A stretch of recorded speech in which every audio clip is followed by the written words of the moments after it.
இன்றைக்கான தேவனுடைய வார்த்தை மேற்கொள்ள விடாதேயும்.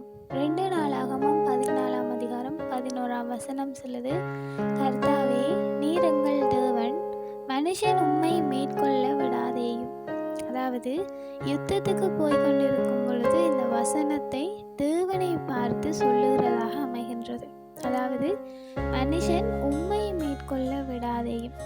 பொதுவாக அதாவது மனுஷர்கள் இருதரப்பினர்களிடையும் தான் சண்டை நடக்கின்றது.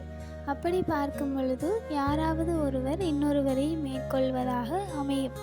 ஆனால் இந்த வசனத்தில் சொல்லப்பட்டிருக்கு, மனுஷர் உம்மை மேற்கொள்ள விடாதேயும்.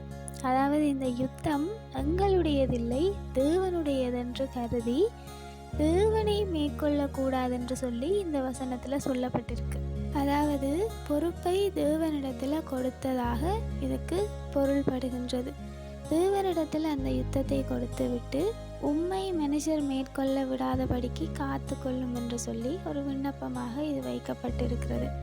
இதே போல எங்களுடைய வாழ்க்கையிலும் எங்களுடைய காரியங்களை நாங்கள் தேவனிடத்தில் ஒப்படைத்து விடுகிறோமாக இருந்தால் அதை தேவன் பார்த்து கொள்வார். எங்களுடைய வாழ்க்கையில் எங்களுக்காக யுத்தம் பண்ணுகிறவர் தேவனாக இருக்கிறார். தேவன் எங்களுக்காகவே யுத்தம் பண்ணுகிறவராக இருக்கிறார். அப்படி இருக்கும் பொழுது, யுத்தமே அவருடையதாக இருக்கும் பொழுது வெற்றிகள் குவியும். Have a hopeful day.